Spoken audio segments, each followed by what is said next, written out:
This is the Alcatraz quartermaster warehouse. We're doing a seismic remodel with shotcrete shear walls, a bunch of fiberglass FRP sort of appliques that will bond to the concrete and add continuity to the structure for the diaphragms that will connect, the columns to the diaphragm to the shear walls.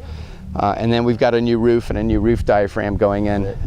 But the big thing about this project is it's a concrete repair project because it's a 1921 building. It's reinforced concrete. It's in incredibly poor repair. I mean, the concrete is just, you can't see any of it, but it's just, it looks worse than this stuff that you see. It's super corroded.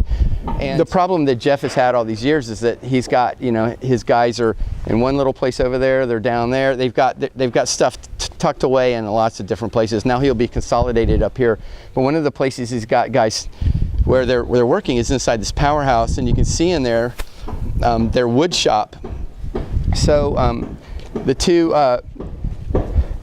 maintenance guys on the island that are Jeff's crew, they're actually fabricating all the wooden windows in here, and they're going to build and install all the wood windows in the building. And so I think it's pretty awesome that when they're done with the building, you'll come out here, and then one of the main features of the building will be like self-performed, and then the building itself serves as the workshop for these guys to keep doing that kind of work.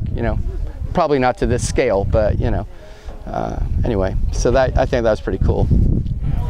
But by and large, it's that's about it. One of the more important parts of the park, which is the parade ground, and it's the parade ground because of its military history. This is where you would have seen the formations, and that is why this is a national park. The prison is kind of a secondary thing. It's what everybody comes to see, but we are a national park because of our strong military history here on the park. And so someday, with these improvements and with those phased projects, we'll be able to have people safely come down here.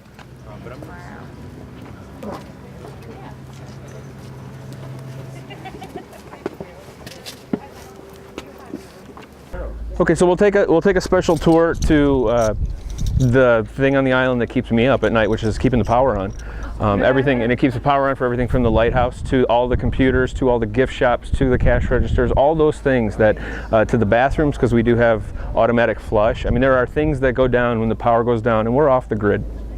But before we go to the huge thing, the thing that keeps me up, I want to kind of point you out to a very small thing that keeps me up as well, and that's losing some of those small pieces of history that are really important here, like the eagle here.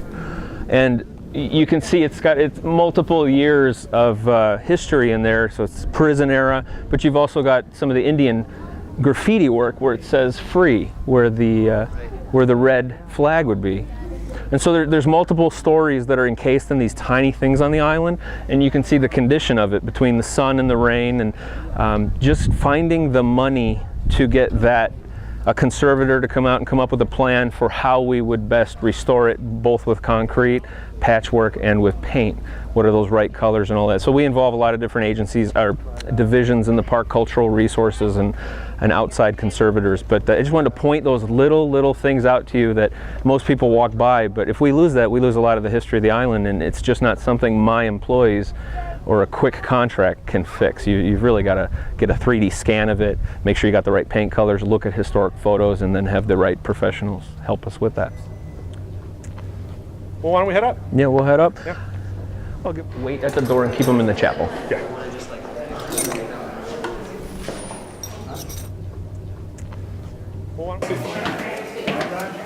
See that? We're going to be on the roof of the cell house. No, we don't allow people to go up here anymore. It's the famous place where the three guys escaped from. And so, over the years, the birds have been up there. But now, because there's a major utility on the island, we don't let anyone go up there unless there's a bona fide reason, which, you being in the industry, I'm hoping you will understand what it's like to climb over things or just to step over things and watch where you are. But it is really interesting from a facility management standpoint.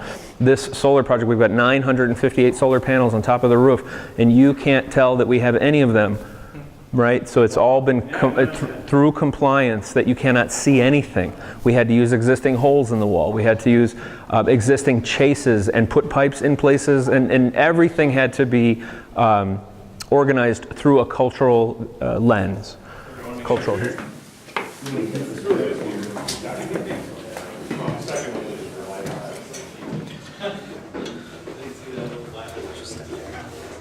You want to watch your head, and you want to watch your feet. But otherwise, there are areas to trip. We did put a new roof membrane on here prior to putting the solar up here. As I said, there are 958 solar panels, and it goes all the way back there towards the water tower. How long did that take to do the whole installation? Did you do it in phases? Patrick, I mean, I was working in a different part of the park. Longer than it should have. Okay. I think all told it was probably about 3 years. Wow.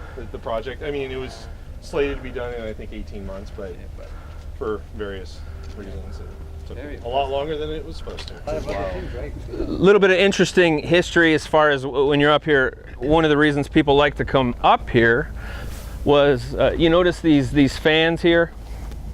You notice this one's missing because that's where the three gentlemen who they just found pictures of two of them possibly that they were in Brazil in the 70s. But they burrowed out, I should say burrowed up out through the prison on top of the chase. They came out, this one with the red X on it. They went over the side of the prison that way, and in the movie at least, not in real life, but in the movie, they find one of their flowers on Angel Island, and that's how they got out. So the pipe they climbed down is still here. Their footprints are still here. The dust they walked on is probably still here in some areas. But there's a lot of history up here, and so you notice that the solar panels, we put as few perforations into the roof as possible. Most of this is floating and is only anchored at the ends, and so they even went to that far degree to save things like the pressure tanks. And there's great photos of the FBI and of the guards, I should say, when they were doing their investigations, kind of leaning against this and looking out. So, piece of history. What I call skeptical. You know, it's like I don't believe something until I see it with my eyes. So I just want to thank you for coming. Patrick and Chris are still going to stay with you for the day in this wonderful, this wonderland we have of the cell house, so you can see all the things. Anyway, thank you for coming. I just noted that I'm. Thank you so much. Thank you. I'm joining the IFMA in the next couple days, so I will see you soon. And welcome aboard. I hope to learn from everybody too. So thank you.